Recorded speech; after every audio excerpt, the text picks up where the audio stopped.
한 주 동안 이슈의 중심에 섰던 수많은 말 한 자리에 모아서 정리해 봅니다. 금주의 말 시사인 김동인 기자 그리고 미디어인권연구소 뭉클의 봉우리 이봉우 연구원 함께합니다. 안녕하세요. 네, 안녕하세요. 네, 안녕하세요. 네, 안녕하세요. 자, 하도 말들이 많이 쏟아져 나와가지고 항상 뭐 어떤 말부터 씹고 뜯고 맛보고 즐겨야 될지 저희도 매주 고민이 많습니다. 예. 자, 먼저 이봉우 연구원, 봉우리 연구원 어떤 거 준비해 오셨어요? 고위공직자 취재로 구속이라는 키워드입니다. 네. 지난해 10월 한동훈 장관과 윤석열 대통령의 이른바 청담동 심야 술자리 의혹을 제기했던 더탐사 그리고 강진구 기자, 더타사 소속의 강진구 대표이기도 한데요.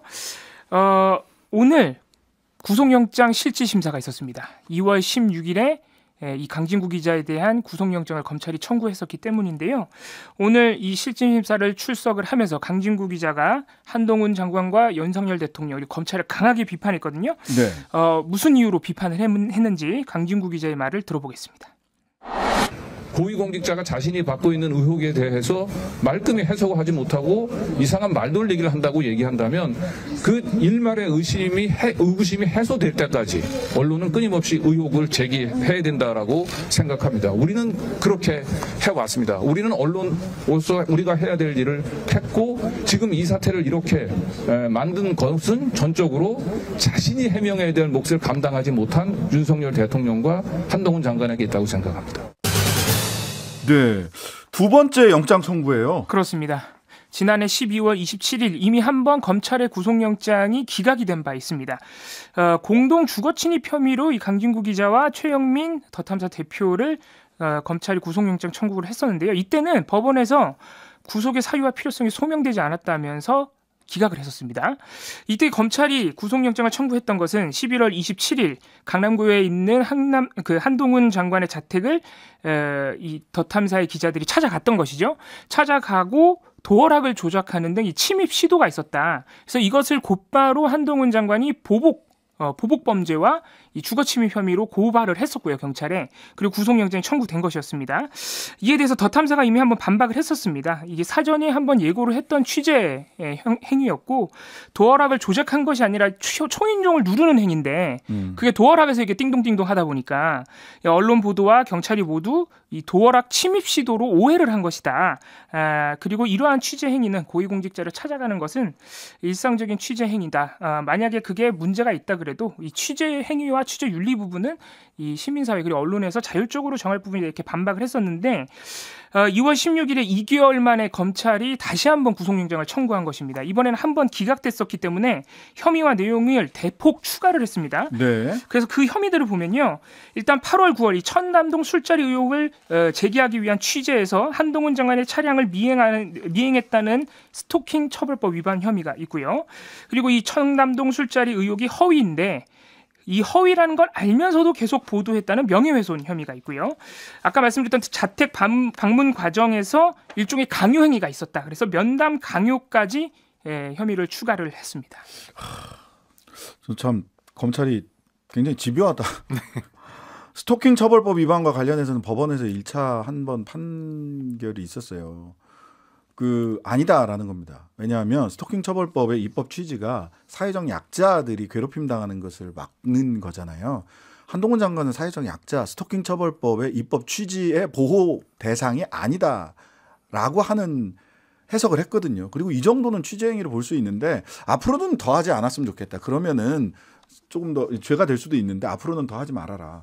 이런 취지의 법원의 판단이 있었거든요.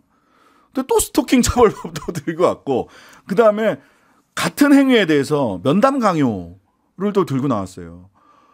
기자가 취재원한테 가서 마이크 들이대는 게 면담 강요랍니다. 어떻게 생각하십니까? 이동훈 기자님. 저요. 이동훈 기자님. 김동인 기자님. 김동인 기자님. 우리가 합쳐버렸네. 이게 사실 저번에 저희가 예. 이 12월 구속영장 청구 때도 한번 다룬 적이 있는데. 그래요. 네. 이제 면담 강요라고 하는 아주 새로운 법리를 들고 왔어요. 이게 주거 침입이 이제 기각이 되니까 면담 강요 추가가 됐습니다. 추가가 됐어요. 이 면담 강요라는 부분은 저도 좀 이게 뭐 면담 강요가 어느 정도를 얘기하는 거지? 그러니까요. 약간 그런 생각이 드는데요. 공동주거 침입은 사실 기자들 사이에서도 이제 그런 경우가 있어요. 그 1층 아파트인데 1층에 그 비밀번호를 누르고 들어가야 되고 네. 그 안에 들어가서 뭐 계단식 아파트라고 가정을 하면요. 네네. 그리고 현관문 앞까지 가는 경우는 사실은 이건 침입에 해당된다라는 판례들이 좀 많이 있더라고요. 공동주거 침입일 수 있어요. 그러니까 공동주택 여러 사람이 같이 쓰는 데서 공용 공간이잖아요. 그러니까 원래 아파트에서 그렇죠. 공동 현관을 진입을 해서 예, 그래서 공용 네. 공간에서 을 침입했다라고 나오는 경우도 있을 수 있습니다. 그렇죠. 그리고 예. 뭐 그 과정을 이제 뭐 영상으로 찍었고 그리고 그 영상으로 송출하고 이 과정들을 봤을 때 좀 선을 많이 넘었다라는 생각이 들지만 그게 바로 어떤 구속되어서 수사를 받아야 되는 정황까지 가는가 이 부분에 대해서 또 별개로 생각을 해야 된다라는 생각이 들고요. 네. 그리고 이게 그 명예훼손 부분 네네네. 이 부분도 아무래도 뭐 허위인데 알면서 계속 보도했다라고 하지만 아마 이것도 법적으로는 그러니까 그 진실이라고 믿을 수 있는 상당한 근거가 있느냐라는 점이 아마 쟁점이 되긴 할 겁니다. 네. 네. 자, 그 잠시 광고 듣고 저희들 그 다시 돌아와서 말말말 계속 이어가 보도록 하겠습니다. 자, 그 아까 강진구 기자 영장실질심사 오늘 뭐 밤에 결론이 나올 텐데 사실 영장실질심사에서 핵심은 구속이 필요한 사유입니다. 예. 거기에 저는 굉장히 밑줄을 긋게 되는 대목이 있던데. 그렇습니다. 그 더 탐사가 이제 보도를 통해서 그 영장을 공개를 했거든요. 그 내용 중에 일부를 보면요. 일단은 그 더 탐사의 보도가 굉장히 충분하지 못했다. 불충분했다. 팩트 체크라든가 크로스 체크가 부족했다는 얘기를 하면서 한 가지 눈에 들어온 부분이 바로 이 부분입니다. 현재까지 청담동 술자리가 실제 했다면서 은폐 세력이 있는 것처럼 암시하는 방송을 지속적으로 해왔고 이것은 윤석열 대통령과 한동훈 장관에 대한 2차 가해다. 이것을 처벌하지 않는다면 앞으로도 유사 유튜버에게 제보 흉내만 내면 처벌받지 않는다는 인식을 심어줄 우려가 있기 때문에 사회에서 격리시켜야 한다는 표현을 썼습니다. 그러니까 뭐 사실관계나 이 취재의 충분성은 앞으로 양측이 다뤄봐야 될 부분이지만 취재 행위 가지고 사회에서 격리해야 된다, 2차 가해다 이런 부분에 있어서 지금 더 탐사 측은 굉장히 반발을 하고 있는 상황입니다. 첫 번째 구속은요. 사람을 사회에서 격리시키는 것 자체, 즉 자유형이 아닙니다. 사람의 자유를 제한하는 형벌이 아니라 사건을 수사하는 데 있어서 수사가 사람이 사라지거나 증거가 인멸되면 수사가 제대로 진행이 안 되니까 수사를 제대로 하기 위한 임시 조치예요. 근데 구속의 필요성에다가 사람을 격리해야 된다 이렇게 쓰는 거는 구속을 처벌하는 것처럼 구속을 처벌처럼 사용하는 거예요. 이게 검찰이 구속을 어떻게 바라보고 있는가. 그러니까 불구속 수사가 원칙입니다. 근데 구속하지 않으면 수사가 제대로 안 된다. 이럴 때만 구속 영장 청구하는 건데 이거를 처벌로 인식하고 있다. 이거 자체로 영장 청구 사유로서 법적으로 말이 안 되는 사유다. 그리고 이거 마이너리티 리포트입니까? 과거에 그랬으니까 앞으로도 계속 2차 가해하고 계속 그럴 거다.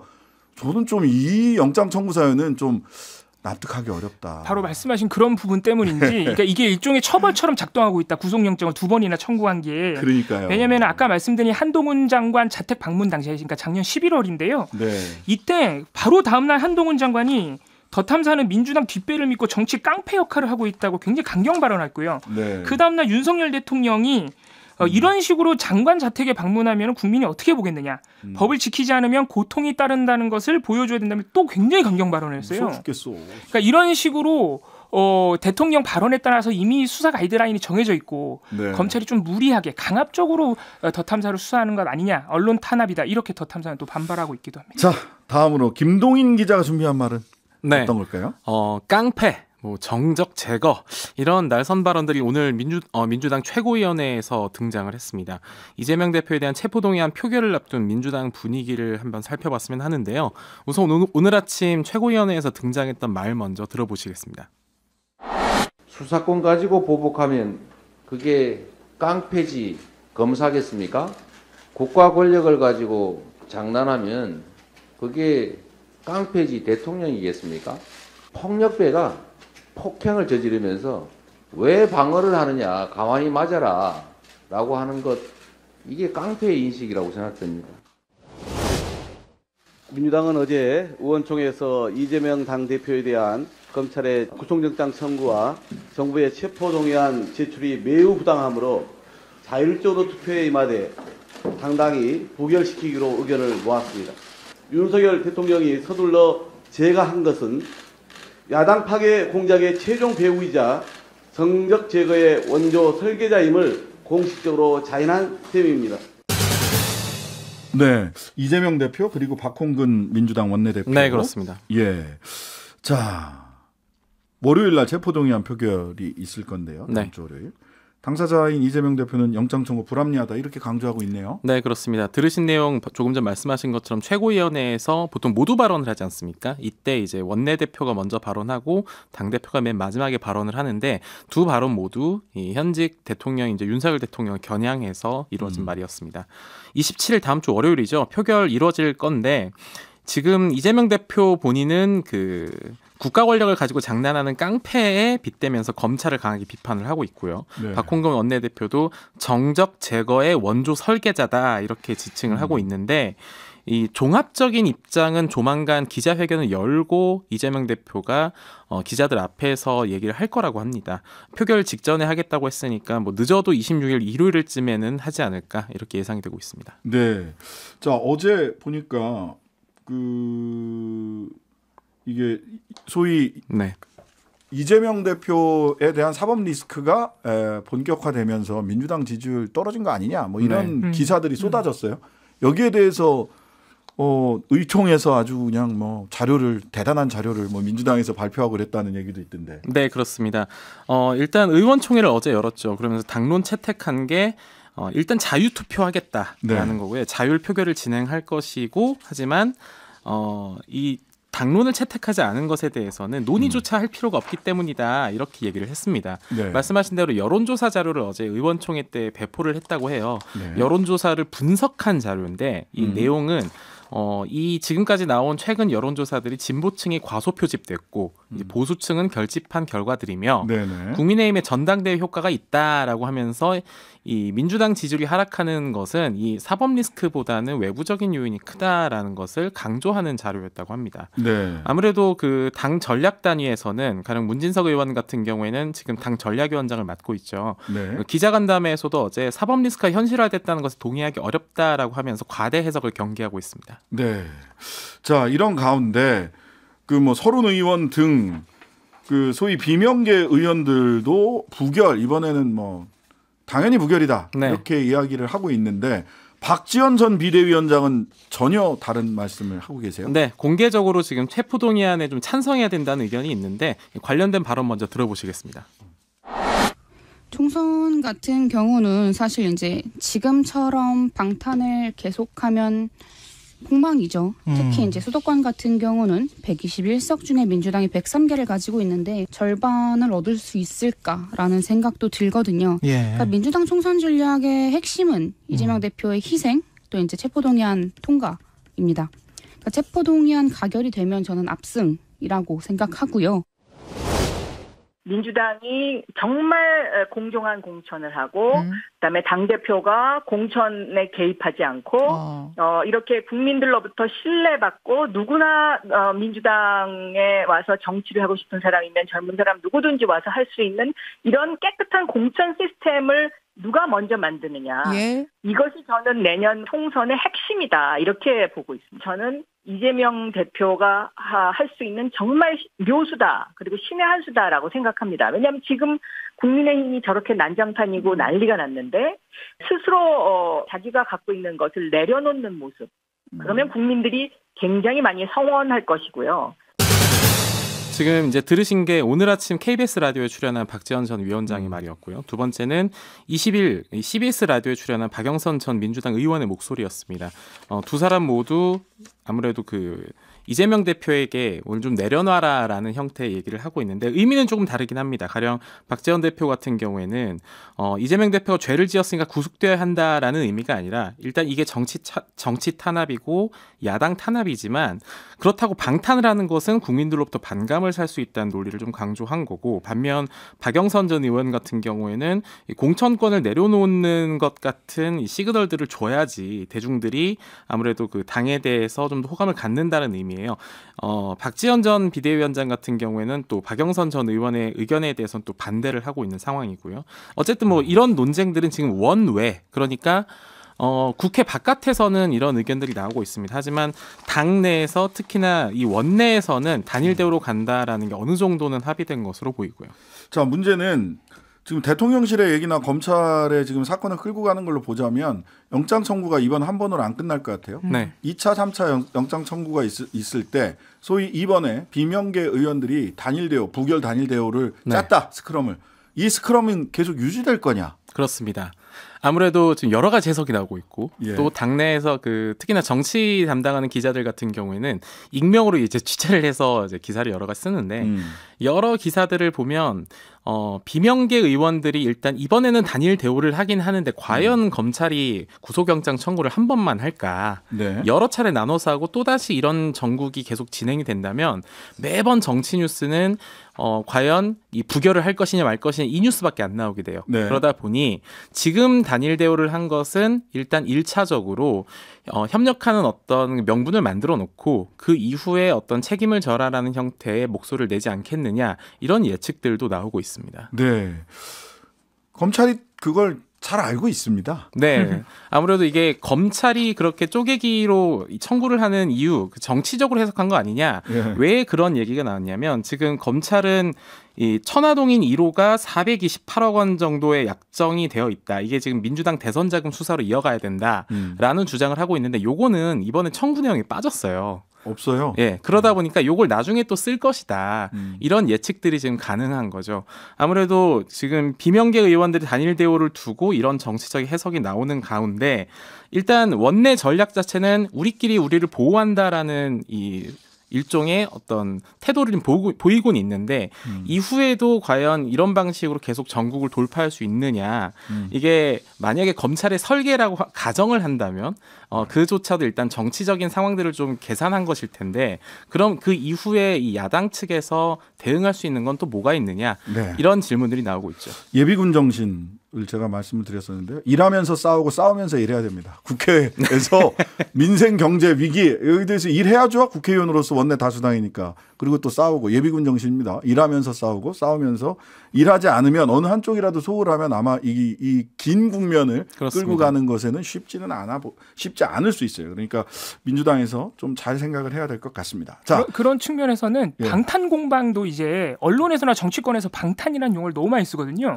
그 공방도 좀 소모적인 측면이 강한 것 같습니다. 어차피 민주당이 어떤 결정을 하건 간에 검찰이 기소할 것이라는 건 거의 확실하기 때문에 방탄이 안 되거든요. 그런 측면에서 좀 소모적인 논쟁도 아니 근데 그만했으면. 영장만 계속 칠 게 아니라 영장 쳐서 이 정도 됐으면 수사가 무리익었으면 원래 기소를 해야 되거든요. 네. 기소를 안 해요. 기소를 안 해. 이 정도 수사했으면 기소를 해야 되는데 기소를 안 하는 거죠. 안 하는 것처럼 해석이 돼요. 영장을 치기 위해서 체포동의안을 국회로 넘기기 위해서 기소를 계속 뒤로 미루고 있는 것 아니냐. 이런 점도 좀 우리가 지켜봐야 될 부분인 것 같습니다. 자, 다음 말만. 이거 저 정말 신박했습니다. 이 말. 네, 좀 간단하게 한번 다뤄볼까 싶었는데요. 2월 21일 용산 대통령실에서 우주경제 개척자와의 대화라는 행사가 열렸습니다. 거창합니다. 우주경제 개척자와의 그런데 이 자리에 대화. 참석한 의외의 인물이 있는데 네. 그 의외의 인물의 말 먼저 들어보겠습니다. 블랙홀이라는 곡은 어느 소녀가 오랜 친구였던 별의 마지막을 목격하는 장면을 상상하면서 짓게 된 곡이고 사건의 지평선은 그 개념을 빌려와서 소중한 사람과의 이별을 이야기하기도 했습니다. 이렇듯 이번 작품은 과학의 성과 없이는 태어나지 못했을 결과물들입니다. 한 분야에서 묵묵히 연구하시는 연구자분들과 늘 새로움을 설계하시는 공학자분들과 그것을 현실에서 실현하시는 기술자분들께 감사와 경의를 표하러 왔습니다. 누굽니까 이분? 네, 가수 유나 씨입니다. 지난해 사건의 지평선이라는 곡으로 역주행 돌풍을 일으켰던 주인공인데요. 이 인물이 갑자기 이 우주경제 개척자와의 대화에 초빙이 됐던 겁니다. 아무래도 많은 분들이 관심을 가지면서 대통령실의 이 그 설명을 좀 들어봤더니 네. 그 우주를 소재로 하는 음반을 발표하고 또 우주 문화를 알리고 있다라면서 초청 이유를 밝힌 상황입니다. 다른 초대 손님들은 또 그럼 누가 초대됐는지를 봤더니 우주 분야 스타트업, 벤처 투자사 관계자, 각종 연구원, 대학 로켓 동아리 회원까지도 초대돼서 사실 초대되는 손님의 범주는 매우 넓었어요. 네. 그래서 이 특히나 그 유나 씨 팬분들은 잘 아시겠지만 유나 씨 같은 경우는 우주와 천문을 소재로 한 가사, 노래 이런 거 굉장히 많이 냈거든요. 하셨더라고요. 네, 그러다 보니까 초청이 됐고 이 행사 자체가 좀 주목도를 끌었습니다. 행사 제목이 우주 경제 개척자와의 대화. 네. 네, 사건의 지평선 노래 잘 아시는 분들은 아시겠지만 사건의 지평선이 이게 무슨 사건이 지평선이 있나 무슨 뭐 이벤트의 지평선이 있나 이런 게 아니고 블랙홀을 중심으로 빛이 빠져나올 수 있는 구역과 빛도 빠져나올 수 없는 지점이 만나는 경계선을 네. 사건의 지평선이라고 하고 즉 이 사건의 지평선에서 시간과 공간이 달라지기 때문에 이 사건의 지평선을 지나는 순간 영원히 다시 만날 수 없다. 그래서 영원한 이별 연인들 사이에 이런 의미라고 네, 합니다. 그렇습니다. 그래서 어떻게 보면은 이런 대통령실 행사에 이런 대중음악 가수가 초청되는 거 이걸 좀 어떻게 보면 어떻게 해석해야 되나 이런 얘기들도 많이 나오는데 네네. 그것 자체를 문제 삼을 일은 전혀 아닙니다. 네. 예전에는 또 어떤 일이 있었냐면 가령 박근혜 전 대통령 같은 경우에는 K-스타일 허브 한식문화관 이런 곳을 개관하는 장소에 이 그 송중기 씨를 초청하기도 했었어요. 당시 태양의 후예로 매우 유명했거든요. 그랬죠. 그 이후에 뭐 진짜 애국자다 이렇게 발언을 하면서 이 송중기 프로젝트로 불리는 K-스타일 허브 관련 예산을 26억에서 171억으로 증대한 일도 있었거든요. 네. 그런데 이런 상황까지 발생하는 게 아니라 뭐 단순 초청이라면 얼마든지 가능한데 저는 사실 이 행사 자체에서 그 윤하 씨에 좀 초점을 맞춰서 언론 보도가 나오다 보니까 오히려 이 행사에 어떤 그 뭐랄까요? 본래 배경, 취지? 예, 본래 취지가 오히려 이 본래 취지를 조금 잘 살펴봐야 되거든요. 본래 취지가 뭐였죠, 이 행사? 그러니까 우주 경제 개척자와의 대화라는 제목을 달고 있는데 문제는 이겁니다. 그 우주와 천문 분야에 대한 그 윤석열 정부의 어떤 관점들이 좀 모두 발언에 나오긴 했습니다. 가령 천문학이나 기초과학에 대한 관심보다는 일종의 경제적 가치를 만들어내는 민간 분야에 대해서 좀 강조를 하면서 계속 경제를 강조했다는 점이에요. 뭐 우주 탐사, 활용, 발사체 이런 것들이 우주 경제다라고 하면서 윤석열 대통령도 주장을 했고요. 뭐 소외받던 산업 분야에 대해서 관심을 갖도록 하는 것은 좋은 일이나 우리가 그 기초 분야 과학에 대한 어떤 그 투자나 이런 부분보다는 이걸 어떻게 경제적으로 활용하고 있느냐 그런 활용하는 분들을 모아봤다라는 행사를 대통령실이 어쨌든 전두지휘하고 있다. 이 부분은 이 부분은 조금 좀 갸웃하는 지점들이 생기는 거죠. 사실 대학가에서도 천문학과 이런 기초과학 분야는 사실 신입생이 잘 안 들어오거든요. 물리학과는 몇 군데 남지도 않았어요. 그렇습니다. 이제. 대표적으로 그래서 경제성이 없는 학과로 사실 낙인이 찍혀 있는 상황이라 이 기초과학 분야에 대해서 꼭 경제적으로 해석해야 되냐 이 부분은 좀 걱정되긴 하네요. 아니 근데 기초과학이 지금 물리학이나 화학이나 이런 거 없이 반도체도 개발이 안 되거든요. 이런 부분들에 대해서 좀 제대로 파악하고 계신 건지 제대로 파악하지를 못하니까 이런 행사 위주로 사진 위주로 흥미 위주로 나가는 게 아닌가라는 걱정이 듭니다. 네, 지금까지 시사인 김동희 기자 그리고 미디어인권연구소 뭉클의 봉우리 이봉우 연구원 함께했습니다. 감사합니다. 감사합니다. 고맙습니다. 하루 종일 기다려지는 진짜 시사. 평일 저녁 6시 5분 신장식의 뉴스 하이킥.